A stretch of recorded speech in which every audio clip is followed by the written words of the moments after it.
Pekan hari terakhir dari gelaran Indo Defense tahun 2024 yang dilaksanakan pada tahun 2025.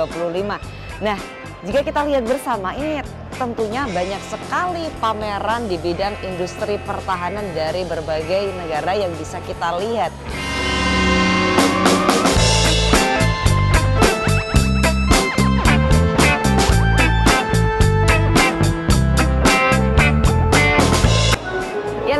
Pada pelaksanaan Indo Defense, pameran berskala internasional yang menjadi barometer perkembangan industri pertahanan di kawasan Asia Tenggara.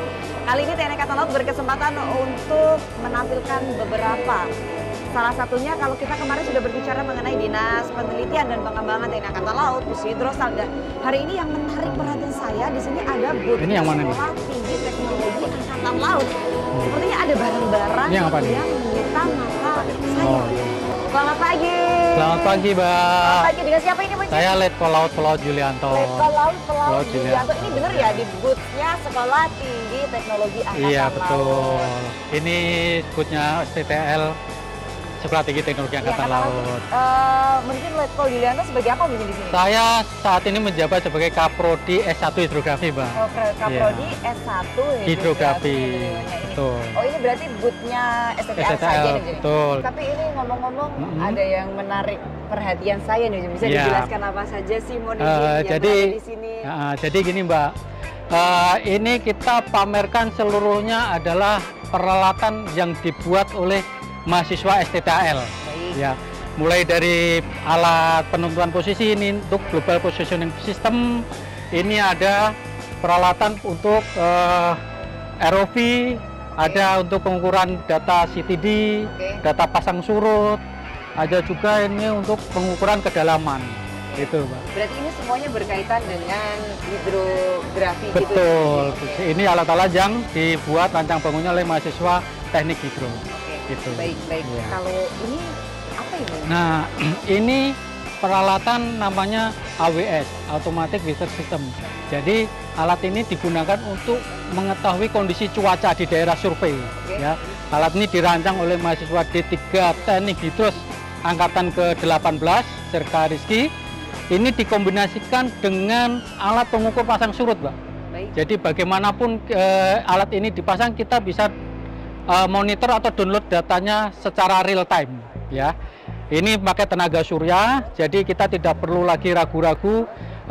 Selama periode survei, alat ini akan mati. Ya, jadi dia akan on terus selama matahari bersinar. Gitu. Berarti kalau hujan nggak bisa? Hujan tetap bisa. Dia akan menyimpan tenaga mulai dari tadi malam, dari pagi sampai malam. Kemudian data yang sudah disimpan digunakan untuk data malam hari. Gitu. Kalau hujan berterus-terus, tetap bisa, Mbak. Tetap bisa. Ini sudah dirancang untuk segala macam cuaca. Seorang serka, betul. Luar biasa. Kalau fungsi dan kegunaan belum lagi. Fungsi dan kegunaan.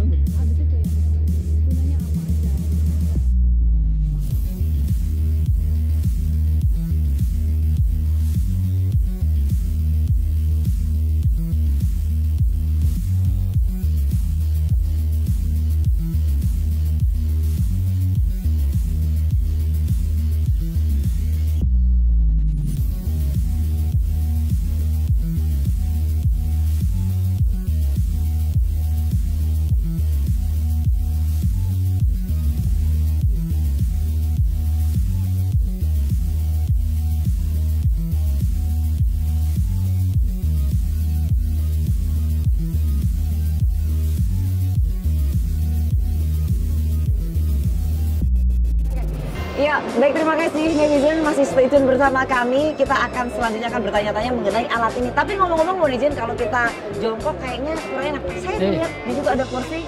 Lebih baik kita pakai kursi. Oke, setuju. Ya. Oke, nah kalau pakai kursi kayak gini kan enak nih netizen tanya-tanyanya. Netizen, ini sebenarnya alat apa ini kok? Kayak saya melihatnya kayak roket atau apa ya ini? Ya, ini memang didesain seperti ini oleh mahasiswa D3 Teknik Hidros. Jadi alat ini sebetulnya fungsinya untuk merekod data arah dan kecepatan arus.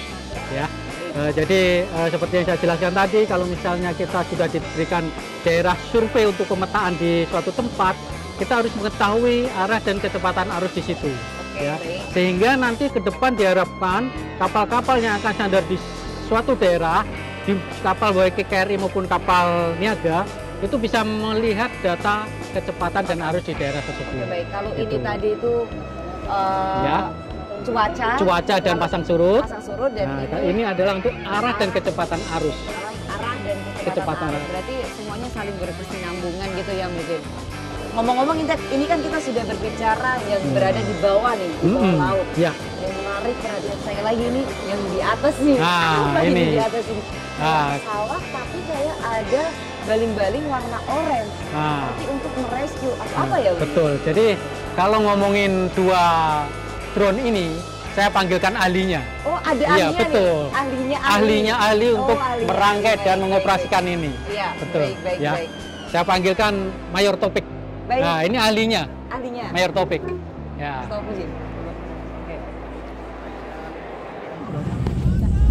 Mereka adalah manusia-manusia pemberani. Sama Tuhan kita menyerbu dari langit. Ke medan tempur tanpa tahu akan kembali. Di antaranya bapakku. Pane salah ente. Naon balik? Seperti itulah ajaran bapakku. Kepahitan di hidupnya ia tularkan kepadaku. Bukan berarti semua jadi diselesaikan dengan paling nggak aku beresin masalahku sendiri, Pak. Apakah aku terjebak di jalan yang sama? Ini misi one way ticket.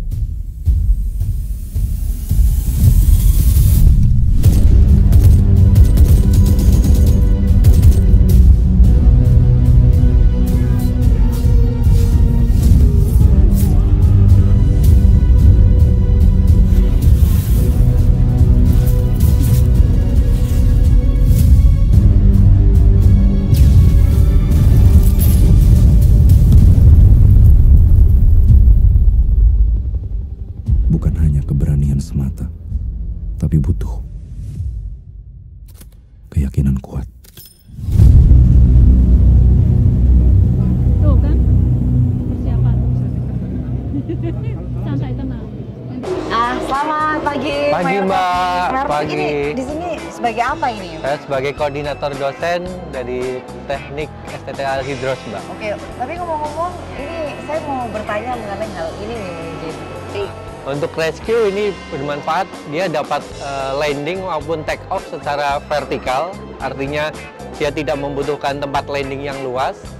Nah, kemudian fungsi dia dapat digunakan sebagai alat penyelamat penolong apabila ada manusia ataupun korban yang jatuh di perairan. Oke, baik. Sedangkan yang satunya yaitu drone surveillance. Di sini nampak. Nah, ini uji coba untuk yang terakhir, Mbak. Dia sudah mencapai 7 km. Baik. Memang strukturnya dia terbuat dari aluminium untuk rangka dalamnya, sedangkan untuk luarnya dari styrofoam. Namun kecepatan maupun daya jangkaunya bisa mencapai 20 km.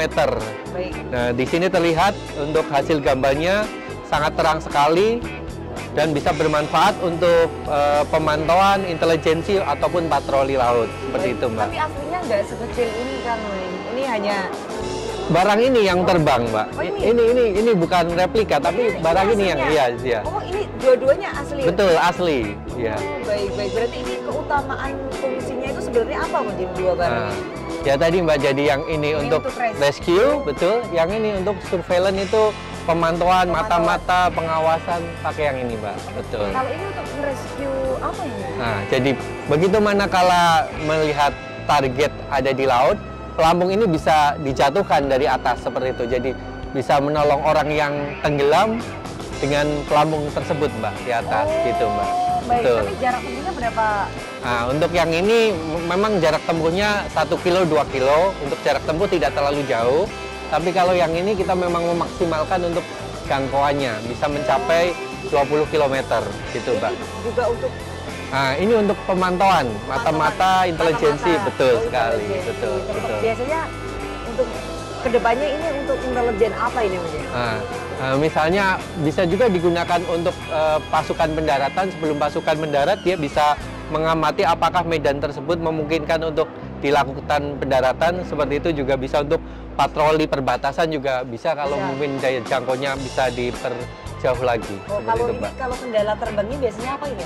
Nah, kendala terbangnya biasanya untuk drone seperti ini kendala terbangnya ada di cuaca. Oleh karena itu kita buat ada 4 baling-baling, tujuannya untuk melawan untuk cuaca yang buruk seperti itu, Mbak. Oke, baik. Dia sudah mampu antara Gunung Semeru Merbabu bisa terbang di atasnya, sudah bisa mengatasi, dan diharapkan untuk cuaca yang badai seperti itu dia juga bisa masih bisa bertahan seperti itu, Mbak. Bisa terbang berapa jam ya? Untuk ini ada rangkaiannya, mohon maaf Mbak, ini seperti ini ada drone, dia nanti nampak di sini, ini kacamatanya, dia bisa terbang sampai harapannya untuk 20 km, untuk yang terakhir kita coba ke 15 km Mbak. Oh, 15 km. Iya. Tapi ini berarti, ini ya mungkin, contohnya ini berarti ini, kan ini namanya drone rescue ya? Rescue, penyelamatan, betul Mbak. Penyelamatan, berarti ini dikasih pelampung gitu. Betul Jadi sekali. ketika ada orang tenggelam nih, netizen, ketika ada orang tenggelam, drone ini diluncurkan ke titik di mana orang itu tenggelam, dan nantinya pelampung itu akan dijatuhkan. Dijatuhkannya itu nanti konsepnya gimana, Min? Nah, dia ada kontrol kendalinya, jadi dia akan dilepas gitu, seperti itu. Dari atas dia akan jatuh ke bawah secara otomatis ketika tombol dipencet gitu, Mbak. Oke, baik. Nah, berarti dua ini satu untuk mata-mata, satu untuk rescue, betul. Seperti yang kita lihat nih netizen, warnanya kan udah oranye, otomatis ada maknanya, yaitu maknanya untuk merescue. Oke, baik. Ini sangat luar biasa sekali ya, mungkin para prajurit yang sedang bersekolah di STTAL.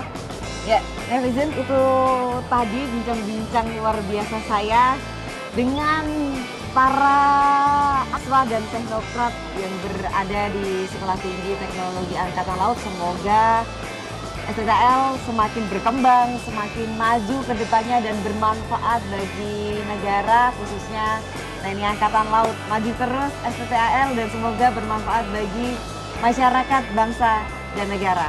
Terima kasih, Jala Seva. Jaya Mahe, Jala Seva. Jaya Mahe, Jala Seva. Jaya Mahe.